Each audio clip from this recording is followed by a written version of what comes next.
murder for firearm, second-degree murder, manslaughter for firearm, and manslaughter. Counts 1 and 2, first-degree murder, have previously been defined for you. Second-degree murder for firearm as to count 1. Again, I will instruct you on second-degree murder, then I'll instruct you on the firearm portion. To prove the crime of second-degree murder, the state must prove the following 3 elements beyond a reasonable doubt. 1. Jeremy Stewart is dead. 2. The death was caused by the criminal act of Hector Rodriguez. 3. There was an unlawful killing of Jeremy Stewart by an act imminently dangerous to another and demonstrating a depraved mind without regard for human life. An act has previously been defined for you. An act is imminently dangerous to another and demonstrating a depraved mind if it's an act or a series of acts that, 1, a person of ordinary judgment would know is reasonably certain to kill or do serious bodily injury to another, and 2, is done from ill will, hatred, spite, or an evil intent, and 3, is of such a nature that the act itself indicates an indifference to human life. In order to convict of second-degree murder, it is not necessary for the state to prove the defendant had an intent to cause death.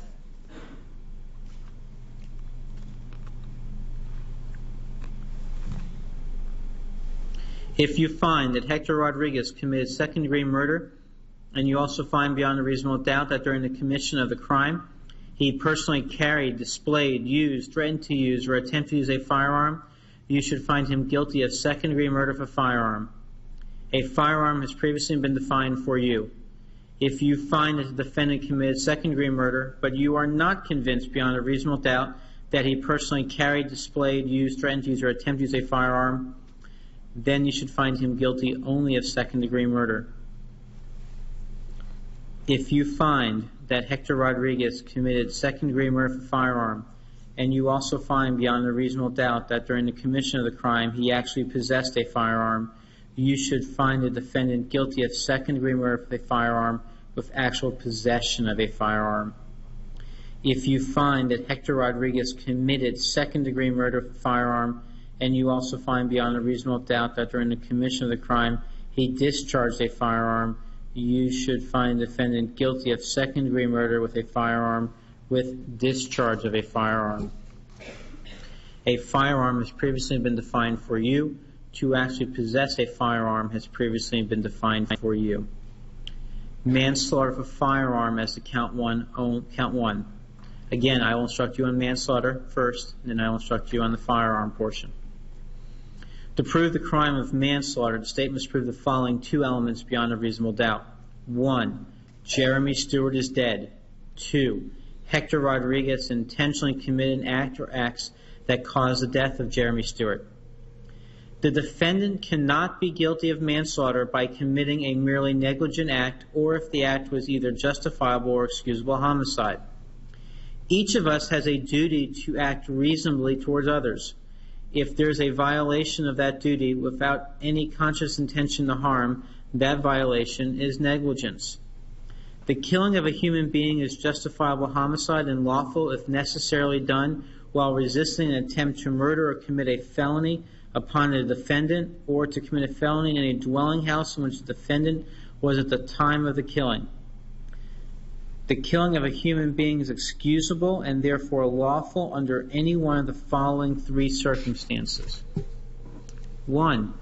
When the killing is committed by accident and misfortune in doing any lawful act by lawful means with usual ordinary caution without any unlawful intent. Or 2. When the killing occurs by accident and misfortune in the heat of passion upon any sudden and sufficient provocation. Or 3.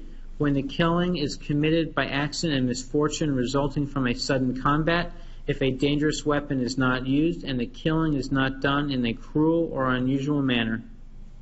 In order to convict of manslaughter by act, it is not necessary for the state to prove that the defendant had an intent to cause death, only an intent to commit an act that was not merely negligent, justified, or excusable, and which caused death. Dangerous weapon has previously been defined for you. If you find that Hector Rodriguez committed manslaughter, and you also find beyond a reasonable doubt that during the commission of the crime he personally carried, displayed, used, threatened to use, or attempt to use a firearm, you should find him guilty of manslaughter with a firearm. A firearm has previously been defined for you. If you find that defendant committed manslaughter, but you are not convinced beyond a reasonable doubt that he personally carried, displayed, used, threatened to use, or attempt to use a firearm, then you should find him guilty only of manslaughter.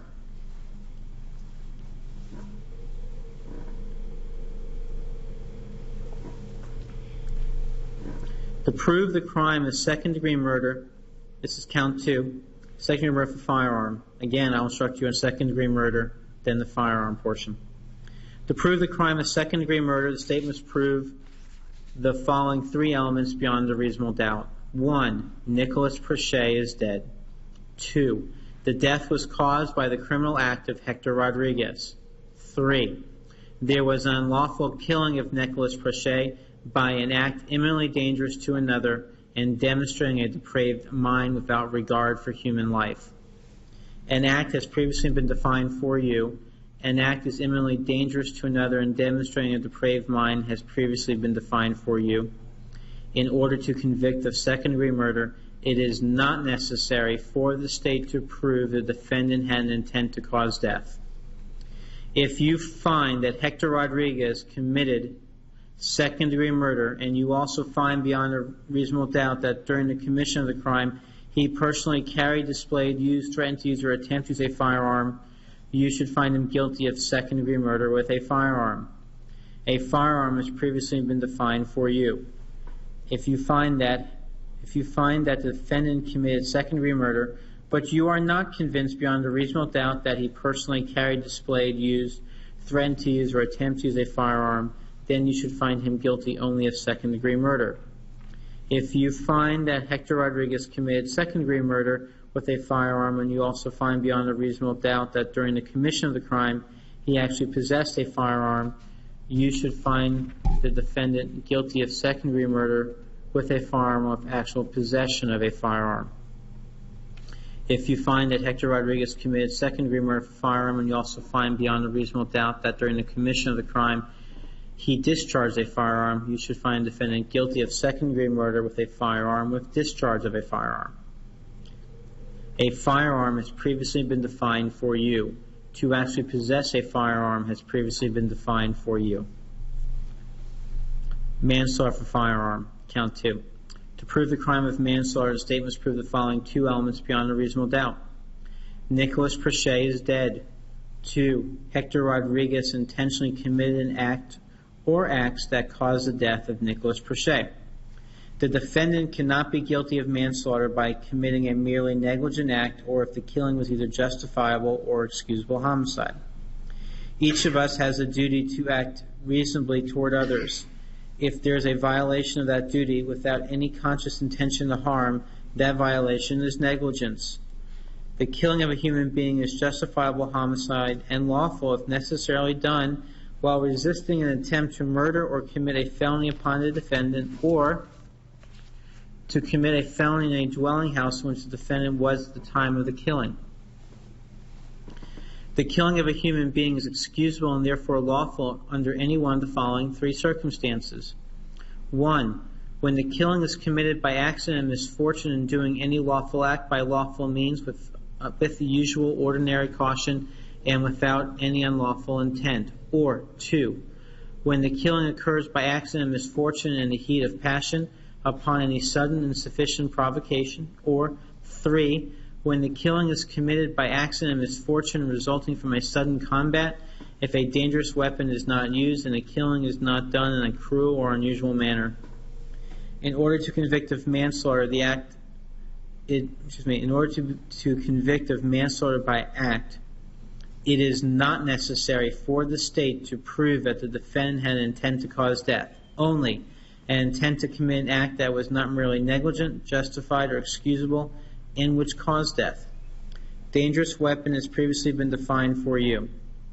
If you find that Hector Rodriguez committed manslaughter, and you also find beyond a reasonable doubt that during the commission of the crime he personally carried, displayed, used, threatened to use, or attempt to use a firearm, you should find him guilty of manslaughter of a firearm.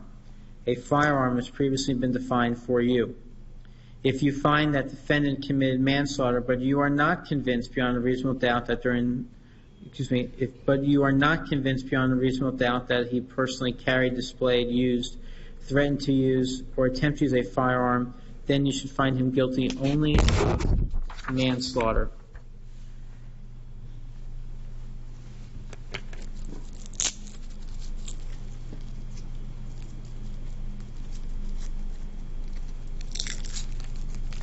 Excuse me, ladies and gentlemen, I've been fighting a cold all week.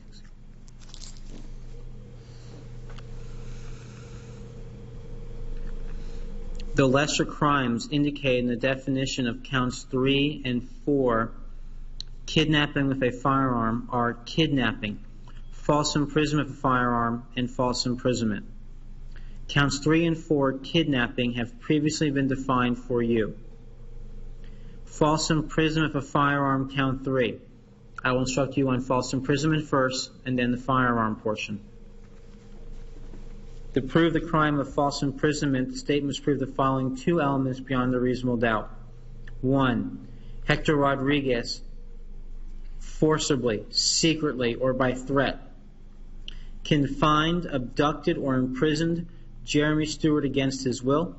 2. Hector Rodriguez had no lawful authority. If you find that Hector Rodriguez committed false imprisonment, and you also find beyond a reasonable doubt that during the commission of the crime he personally carried, displayed, used, threatened to use, or attempt to use a firearm, you should find him guilty of false imprisonment of a firearm. A firearm has previously been defined for you. If you find that the defendant committed false imprisonment, but you are not convinced beyond a reasonable doubt that he personally carried, displayed, used, threatened to use, or attempt to use a firearm, then you should find him guilty only of false imprisonment. False imprisonment with a firearm, count 4. To prove the crime of false imprisonment, the state must prove the following two elements beyond a reasonable doubt. Hector Rodriguez forcibly, secretly, or by threat confined, abducted, or imprisoned Nicholas Prochet against his will. 2. Hector Rodriguez had no lawful authority. If you find that Hector Rodriguez committed false imprisonment, and you also find beyond a reasonable doubt that during the commission of the crime he personally carried, displayed, used, threatened to use, or attempted to use a firearm, you should find him guilty of false imprisonment of a firearm. A firearm has previously been defined for you. If you find that defendant committed false imprisonment, but you are not convinced beyond a reasonable doubt that he personally carried, displayed, used, threatened to use, or attempt to use a firearm, then you should find him guilty only of false imprisonment. The lesser crimes indicated in the definition of counts 5 and 6, robbery of a firearm, are robbery of a deadly weapon, robbery of a weapon, robbery, and petty theft. Counts 5 and 6, robbery of a deadly weapon, robbery of a weapon, and robbery have previously been defined for you. Petty theft, count 5. To prove the crime of petty theft, the state must prove the following two elements beyond a reasonable doubt. Hector Rodriguez knowingly and unlawfully obtained or used or endeavored to obtain or to use the firearm of Jeremy Stewart. 2. He did so with intent to either temporarily or permanently deprive Jeremy Stewart of his right to the property or any benefit from it, or to appropriate the property of Jeremy Stewart to his own use or the use of any person not entitled to it. Obtains or uses means any manner of taking or exercising control over property. Endeavor means to attempt or try. Property means anything of value. To prove the crime of petty theft, this is count 6, the state must prove the following two elements beyond a reasonable doubt. 1. Hector Rodriguez knowingly and unlawfully obtained or used or endeavored to obtain or to use the firearm of Nicholas Prochet. 2. He did so with intent to either temporarily or permanently deprive Nicholas Prochet of his right to the property or any benefit from it, or to appropriate the property of Nicholas Prochet to his own use or to the use of any person not entitled to it. Obtains or uses has previously been defined for you. Endeavor has previously been defined for you. Property has previously been defined for you. The principal instruction applies to all 6 counts and any lesser included offense.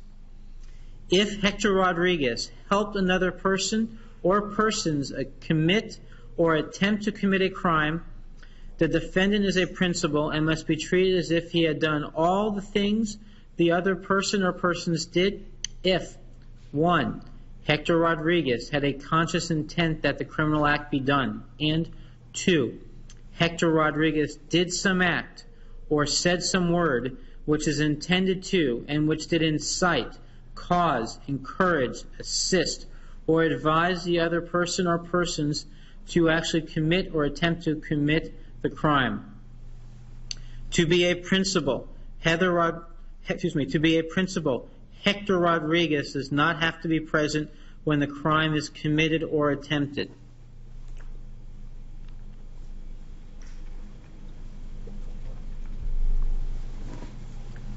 The defendant has entered a plea of not guilty. This means you must presume or believe the defendant is innocent. The presumption stays with the defendant as to each material allegation in the indictment, counts 1, 2, 3, and 4, and the information, counts 5 and 6, through each stage of the trial unless it's been overcome by the evidence to the exclusion of and beyond a reasonable doubt. To overcome a defendant's presumption of innocence, the state has the burden of proving the crime with which the defendant is charged was committed, and the defendant is the person who committed the crime. The defendant is not required to present evidence or prove anything. Whenever the words reasonable doubt are used, you must consider the following.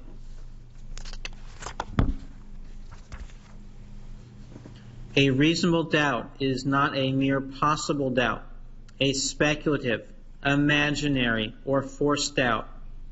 Such a doubt must not influence you to return a verdict of not guilty if you have an abiding conviction of guilt.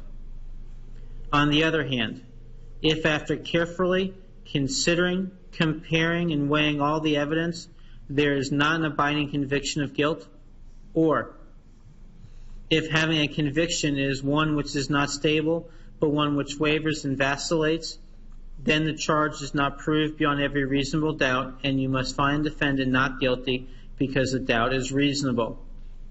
It is to the evidence introduced in this trial and to it alone that you are to look for that proof. A reasonable doubt as to the guilt of the defendant may arise from the evidence, conflict in the evidence, or the lack of evidence.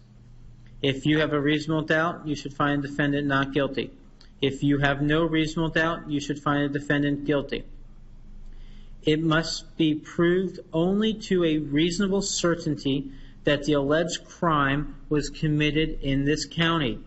If the acts constituting one offense are committed in 2 or more counties, the defendant may be tried in any county in which any of the acts occurred. It is up to you to decide what evidence is reliable. You should use your common sense in deciding which is the best evidence, and which evidence should not be relied upon in considering your verdict. You may find some of the evidence not reliable or less reliable than other evidence. You should consider how the witnesses acted, as well as what they said. Some things you should consider are: did the witness seem to have an opportunity to see and know the things about which the witness testified?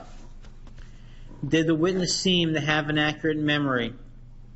Was the witness honest and straightforward in answering the attorney's questions?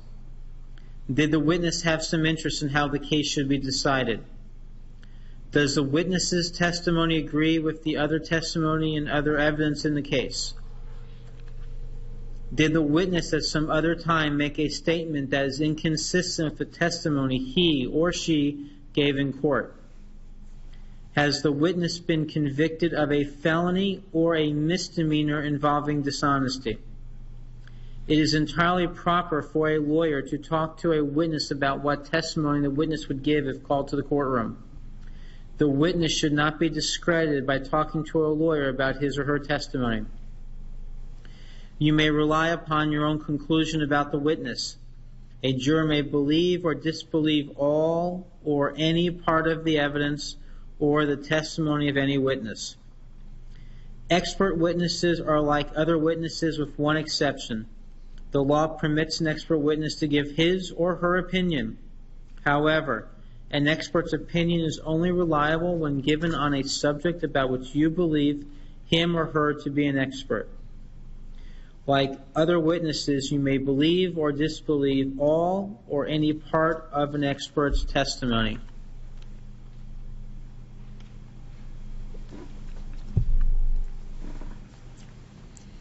The Constitution requires the state to prove its accusations against the defendant.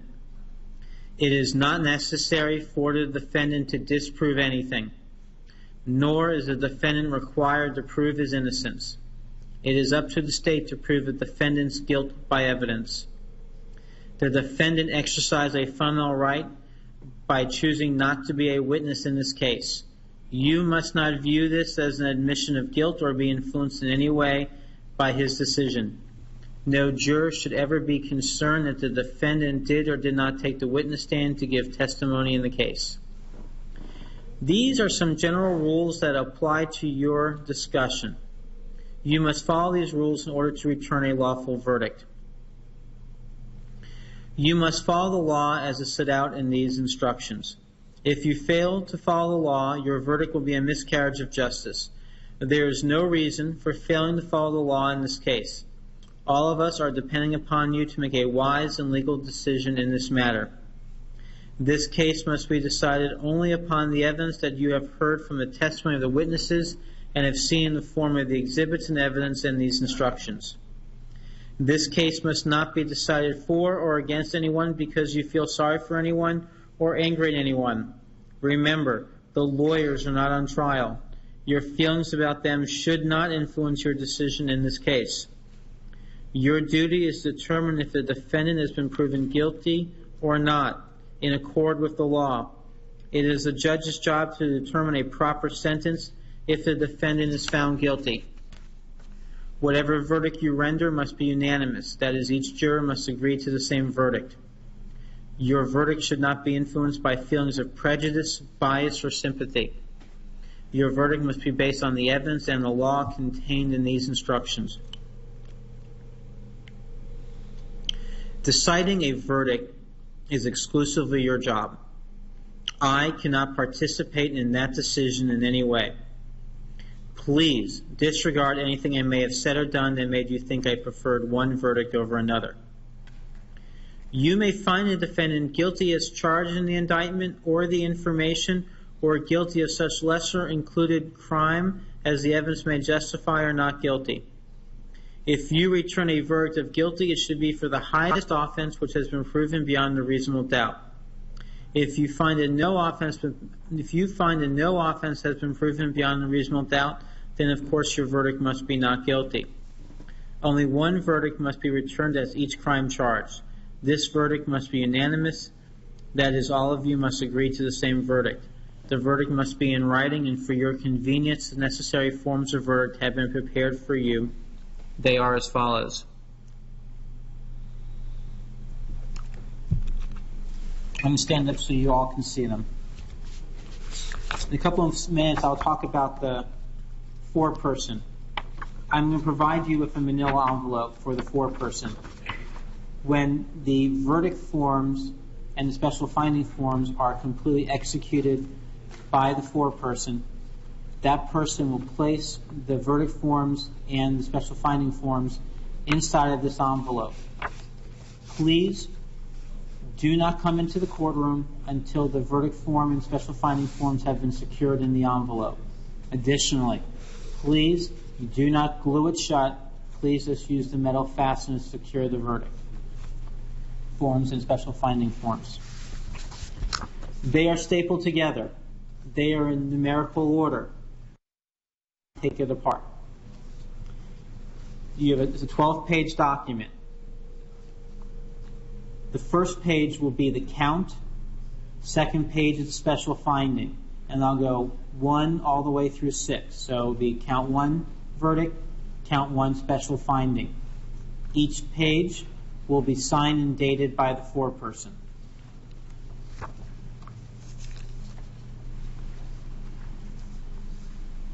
Verdict. Y'all see them? Verdict as to count 1. You all have 1, 2, 3, 4, 5, 6, and 7. Verdict form count 1 and verdict form count 2 are identical, so I'm only going to explain it once, okay? We, the jury, find the defendant guilty of first-degree murder with a firearm as charged in the indictment. Then you have 1, 2, 3, 4, 5 lesser-included offenses. First-degree murder, second-degree murder for firearm, second-degree murder, manslaughter for firearm, manslaughter, and the last choice is not guilty. You extra check the appropriate verdict, so say we all, foreperson dates and signs it. I pre-typed in 2013, you fill in the day and the month. Count 1 is identical to count 2. Special finding count 1 is identical to special finding of count 2. In bold and bracketed are the instructions, and I'll read them to you. Please answer only if you find defendant guilty of first-degree murder for firearm, second-degree murder for firearm, or manslaughter for firearm. We, the jury, further find that the defendant, during the commission of the said offense, he personally did or did not carry, display, use, threaten to use, or attempt to use a firearm. You extra check the appropriate finding. Below that, in brackets and bold again, please answer only if you find defendant guilty of first-degree murder for firearm or second-degree murder for firearm. We, the jury, further find that the defendant, during the commission of the said offense, did or did not actually possess a firearm. Next one is, did or did not actually discharge a firearm. You extra check the appropriate finding. So say we all, foreperson dates and signs it. I'll move on to verdicts for count 3 and 4. They are identical. You have 5 choices. First choice, we, the jury, find the defendant guilty of kidnapping a firearm as charged in the indictment. Next 3 choices are the lessers: kidnapping, false imprisonment of firearm, and false imprisonment. Last choice is not guilty. Extra check the appropriate verdict. So say we all, foreperson dates and signs it. Special finding as to count 3 and count 4 are identical. Please answer only if you find defendant guilty of kidnapping of a firearm or false imprisonment of firearm. We, the jury, further find that the defendant, during the commission of the said offense, he personally did or did not carry, display, use, threaten to use, or attempt to use a firearm. Again, extra check the appropriate finding. Next bolded area. Please answer only if you find defendant guilty of kidnapping of a firearm. We, the jury, further find that the defendant, during the commission of the said offense, did or did not actually possess a firearm. Again, extra check the appropriate finding. So say we all, foreperson dates and signs it. Special finding count 4 is identical to special finding count 3.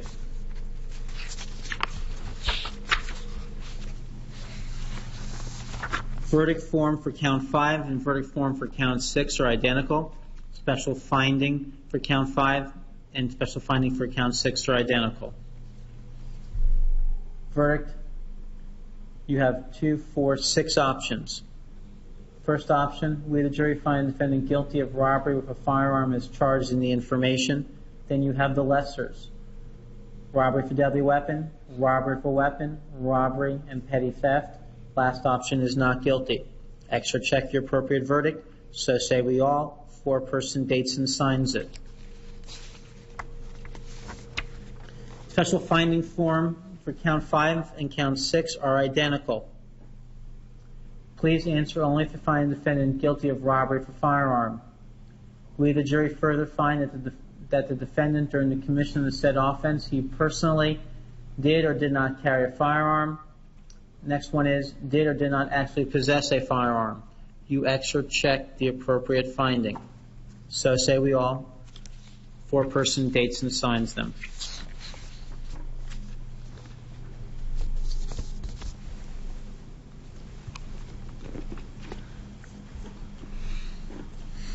Separate crimes are charged in each count of the indictment and the information.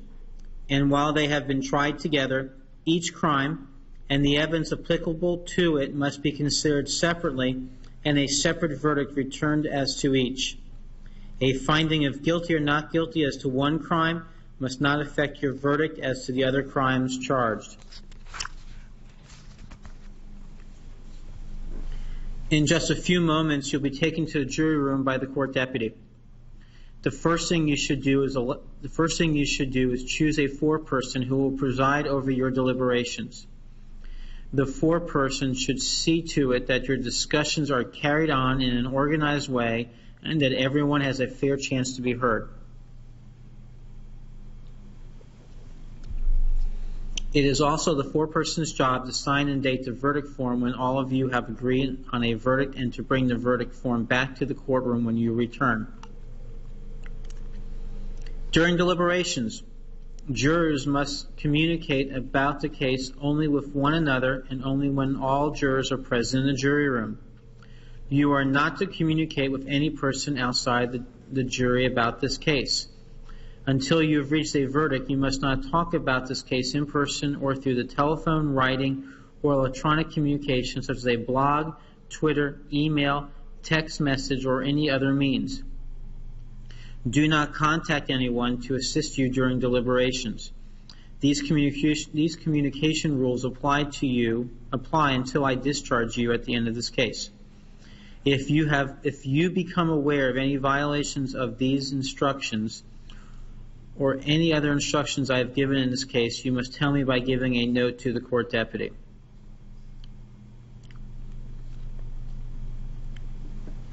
I'm going to stop for a second. We are going to take your electronic devices from you. The deputy will secure them. No one is going to touch them. They'll be placed in a basket or in a bag. Okay? Additionally, before we do that, I am going to give you an emergency contact number for your friends and family because we're going to be here into the nighttime. Okay? With the deputy being present in the jury room, you will call the closest person you need to give that phone number.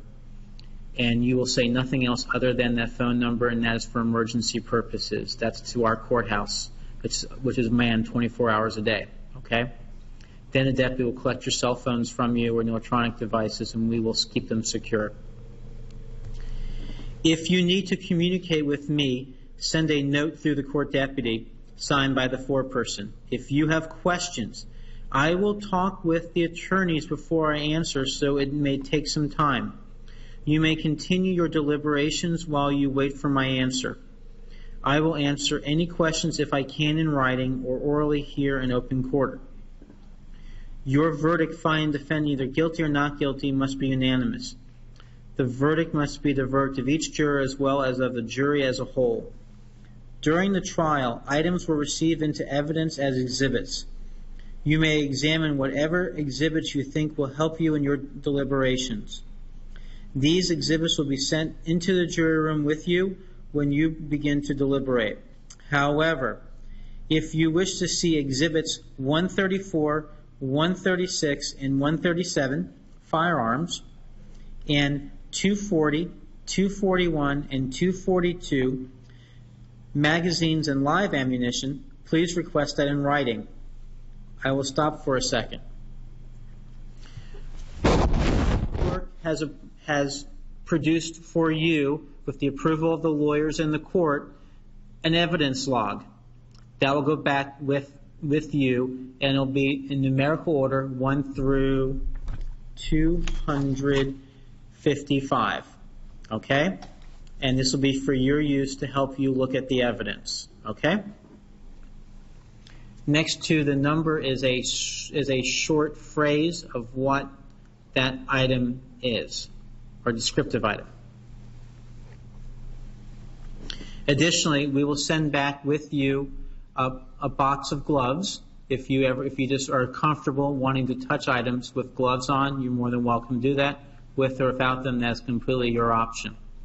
Additionally, you'll be provided with a laptop computer that has been scrubbed of everything. There's no internet access on it. There are no programs on it. The only thing it will be able to do program-wise is to play any of the digital evidence that will be sent back to you, okay? If anyone tries to do anything else with the computer, that is one of the instructions that you need to inform me by writing, that one of the jurors is trying to use a computer for some other purpose, okay? Okay.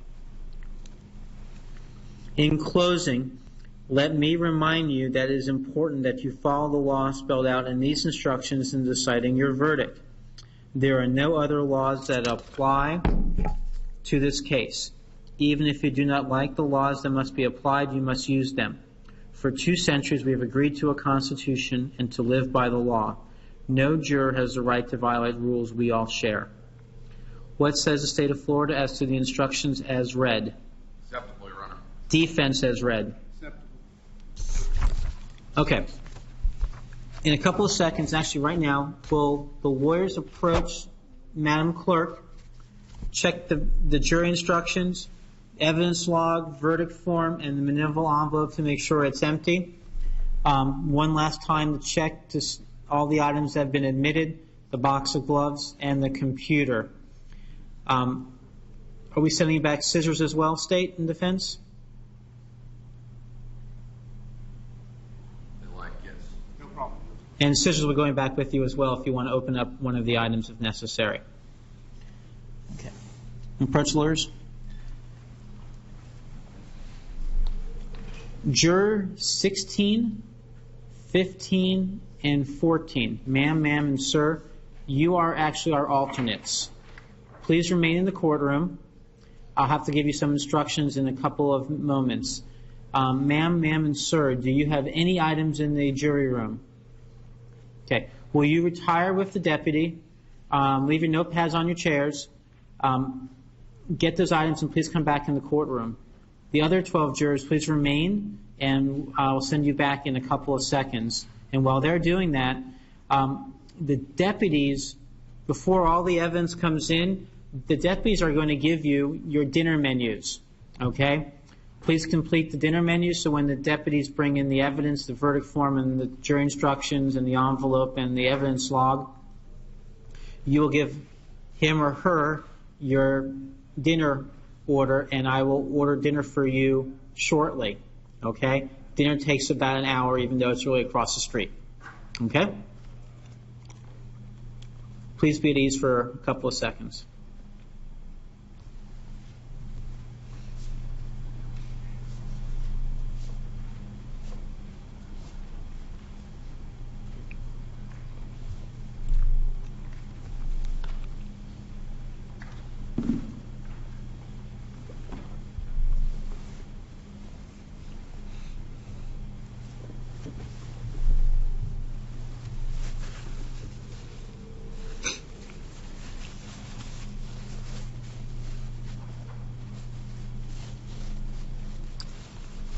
Chad, are they coming out?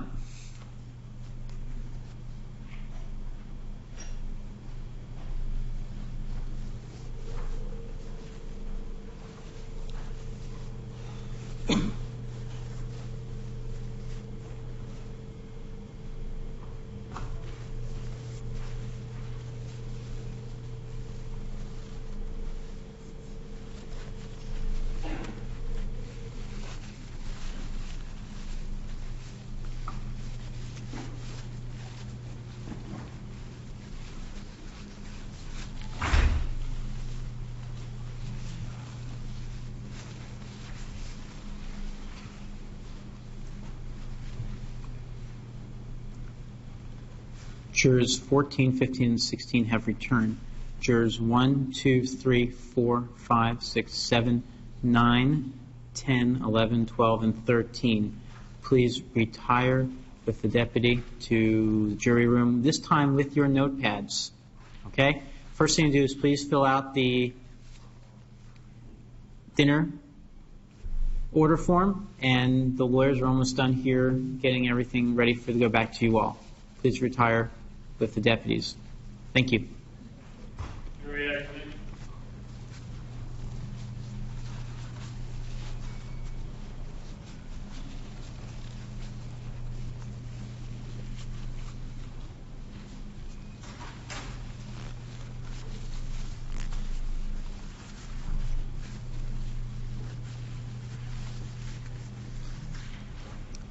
State of Florida, was that the correct 12 jurors to go back? Yes. Defense? Okay. For record purposes, we lost juror number 8 to illness in the beginning of the trial. Correct, State? Defense? Okay. Mr. Rodriguez, were those instructions acceptable to you as read? Yes.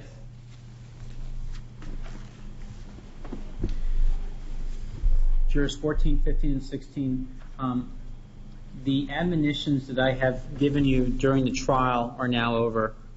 You have the absolute right to talk to anyone or no one about your service here. I see the deputy has already handed you your certificates. That is proof for your employers and friends and family that you have been with us for this week and a half.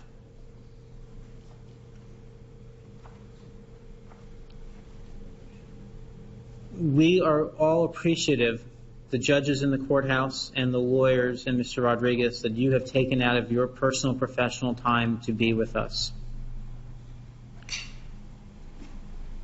We have an imperfect judicial system, but it's the best imperfect judicial system in the world. Just think about what goes on in other parts of the world where the rule of law does not matter, where the right to have a trial by jury does not matter. We all, as citizens of this country and the state of Florida, have that right. And what you have seen here in the courtroom is the exercise of our constitutional protections. Please do not think that your time has been wasted. As you can tell, we did lose one juror because of illness in the beginning. If we did not have a full complement of 12 jurors to start deliberations, we would be starting this entire trial over. And we appreciate your patience with us during these delays, because as you sit in the jury room or outside, you'd have no idea what goes on in the courtroom. Now, if you do want to watch, read, or listen to any local media about this case, you're absolutely welcome to or not. It's completely up to you. We are going to take your notepads from you. We are going to destroy your notes. I think we have a power shredder around here somewhere to take care of that. You do get 1 year off from jury duty. So if you get your summons in the mail between now being July 31st, 2013 and July 31st of 2014, check off the box if you want that you've been a juror in the last year. But if you found this experience to be a pleasant one and wonderful one, please come join us. Hopefully this has been a pleasurable and meaningful experience for you. If it has not, I apologize. One of my mentor judges, who I practiced in front of for many years, says this, and I subscribe to the same belief. What makes someone a good citizen is 3 things: voting, serving in the military, and serving on a jury. By the fact that you showed up for jury duty on that Monday last week, you tell us that you believe in being a good citizen, and we appreciate that. I do need to tell you, though, that you are in the minority. We get a very low turnout rate in this courthouse every single day for jury duty, between 35 and 40%. And you all pay for this as taxpayers. This is your local taxpayer dollars that work. So if your friends and family and yourself get your summons in the mail in the future, please tell them about your experience and tell them how important it is to be part of the process. Look at the jury that you've sat with for these 8 days. It is a cross-section of the community. We are a melting pot here in Orlando, and you've seen that here in the courtroom. Please have a wonderful night. You're more than welcome to stay to see what the jury does, but you have to wait in the gallery, or you are free to go home and never see us again if you want to. Have a great evening, and thank you for your service.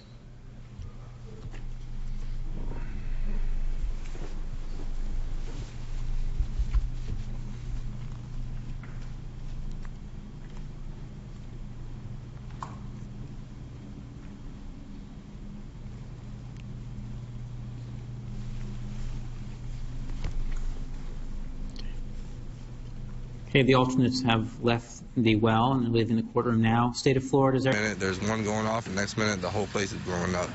I just basically ran through my life. The 23-year-old was taking out the trash when 100 yards away, propane tanks began blowing up. He was knocked off his feet. When the explosion happened, it kind of blew me back a little bit, and I fell back, and I landed on my hand. He claims the company didn't properly train him before going to work. Showed me around the place. Didn't show me no emergency exits. Didn't show me fire alarms or nothing like that. Ultimately, he's going to have a claim one way or another. Attorney Matt Morgan is representing Hudson Pillar. The employees did not have any training as to how to put a fire out. I think right off the bat, there's going to be some negligence there. If that system did not, in effect, work the way it should have, I think that's an additional liability that we're going to have to investigate. Blue Rhino's parent company, Feral Gas, told us today Hudson Pillar was given a walkthrough last Friday. And, quote, our policy is for employees to receive on-the-job training and work with another employee for the first 72 hours on the job. And attorney Matt Morgan says that his firm is going to closely monitor OSHA's investigation to see if a civil lawsuit is ultimately warranted. He said he's also in talks to represent other victims in Monday's blast. Reporting live in Tavares Lake County tonight, I'm Anthony DiLorenzo, Channel 9 Eyewitness News. 8 workers were injured in those explosions. 5 of them are still in critical condition. 3 at Orlando Regional Medical Center, 1 at a hospital in Ocala, and 1 at Shands Hospital in Gainesville. Another worker was hospitalized for smoke inhalation, and 1 drove himself to Waterman Hospital but has since been released. We're working to find out about the other injured worker. Lake business leaders of Tavares have now set up a relief fund for the people hurt in that explosion, and you can make a donation starting tomorrow at any PNC bank. Ask about the Blue Rhino Relief Fund. Our coverage of this major local story continues on our website, WFTV.com. You can watch our entire interview with that worker. We've also posted before and after pictures of the plant and video from the scene. An Orlando police officer who was shot during a traffic stop last week is now home from the hospital. And these are pictures of the 24-year-old given to Channel 9 by his family. And you can see Officer Haycheck up and walking. He is, in fact, expected to make a full recovery from a gunshot wound to the abdomen. Police arrested Demetrius Patterson for attempted murder after a manhunt last Tuesday. A Longwood cop is being praised for solving a multi-county crime spree on a hunch. In the most recent case, police say a burglar used a golf club to break the front door of the La Familia restaurant on 1792 in Longwood. Only Channel 9's Tim Barber talked to the officer who connected the crook to crimes in Seminole and Orange counties. Longwood police say this is a career criminal at work, smashing his way through the La Familia pizzeria with a golf club. The crook only took $118, but employee Crystal Santana says the damage cost hundreds more. Definitely been a shock. You don't know how long he's been circling the parking lot, watching everybody.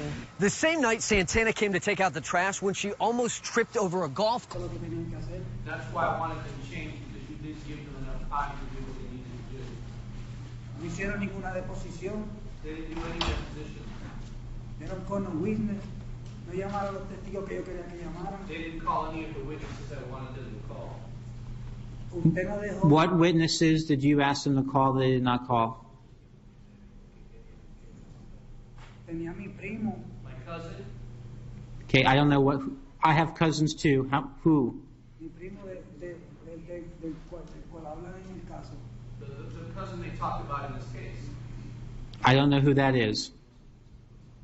Y Jesse Davis, he confessed.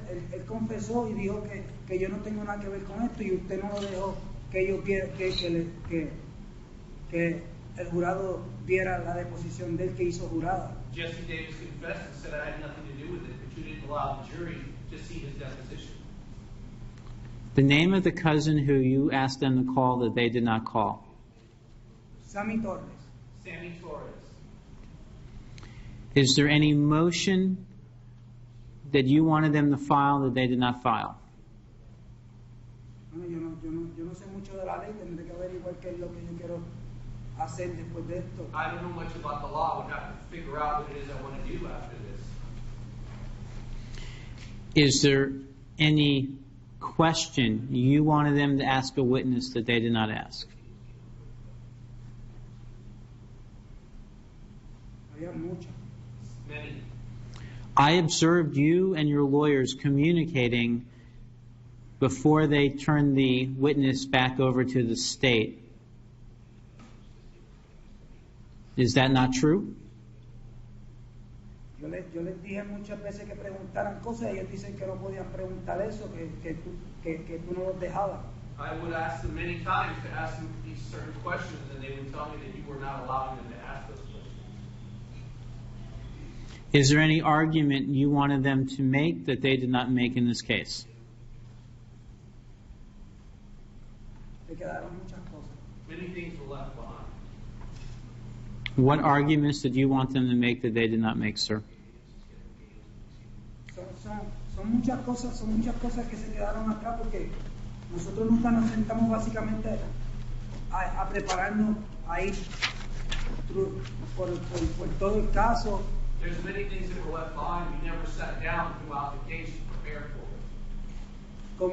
Como hacer las deposiciones, preguntas que yo quería que le hicieran a toda esa gente.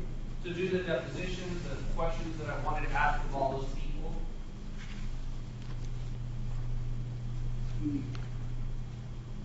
So back to my original question. Are you completely satisfied or not with your attorney's representation of you, sir? No. Mr. Bankiewicz and Mr. Bankiewicz, I think we're rehashing what happened at the Nelson hearing on that previous Friday before jury selection, correct? I'm sorry? Yes. Okay. And am I correct, and I don't want to put words in your mouth, that after inquiry or cross-examination of a witness, you went back and talked about questions, or any further questions? Yes, we did, Judge. Yes, Your Honor. Okay. And the issue about depositions are always strategic decisions as well, correct? Yes, sir. And I specifically discussed them with Mr. Rodriguez. Lo que él me dijo a mí fue que ninguno de los witnesses había sido encontrado, que él había seteado más de 20 deposiciones y que nunca aparecían, que a lo mejor ellos no iban a aparecer. What he told me was that he had said about 20 depositions and none of them were showing up, that probably they weren't going to show up.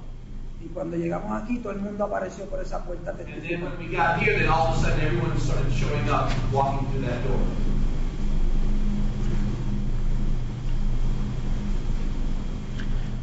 Thank you, Mr. Rodriguez. To supplement the record, during our jury charge conference, state and defense, we had argument on the instruction of independent act. And I want to supplement to the record the court's recollection at this time of the evidence which would support the court's position and I guess the state's position not giving in the intervening act instruction. At the time of the robbery, there is record evidence that your client told Angela Patterson to remove telephone numbers from a telephone. The logical inference from that is that he and Jesse Davis were going to kill them because that's why they needed the numbers out of the phone. That is a logical inference that can be made from that evidence.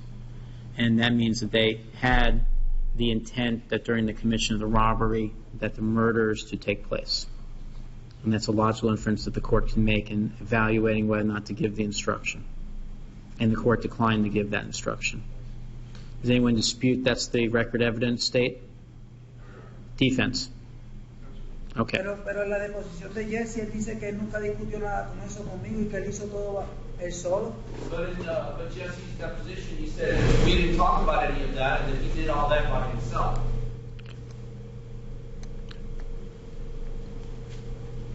Anything else before we're in recess pending the jury's verdict, State? Judge, for the record, we would be curious who this cousin is. I guess you established his name, what he would have testified to, and why he wasn't called.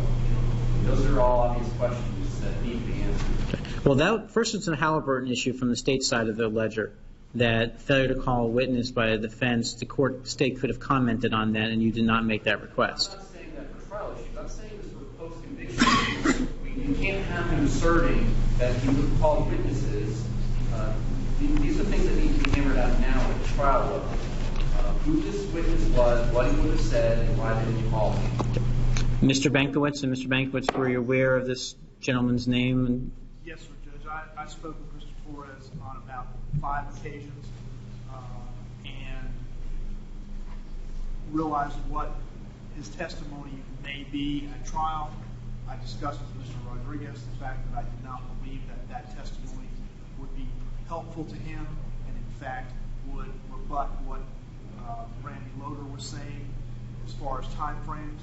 And my suggestion to him was that we not use Mr. Torres because of that, also because Mr. Torres was not being cooperative and coming to court. He refused to come to court.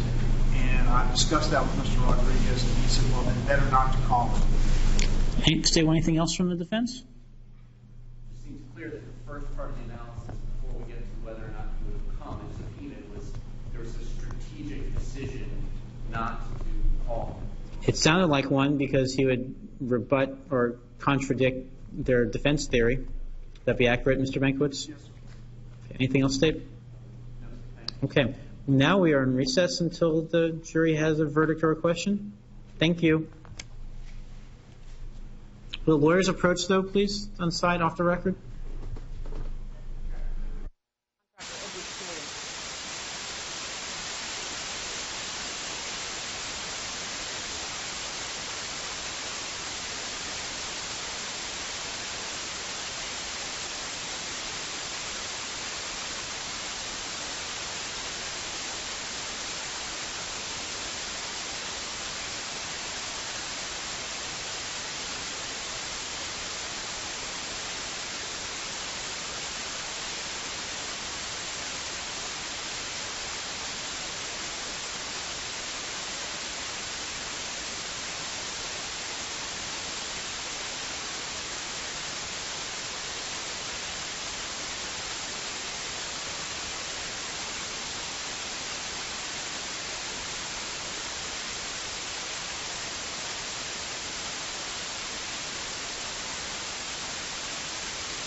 Does going back to college seem impossible? At Belhaven University, you won't be alone. We're there for you.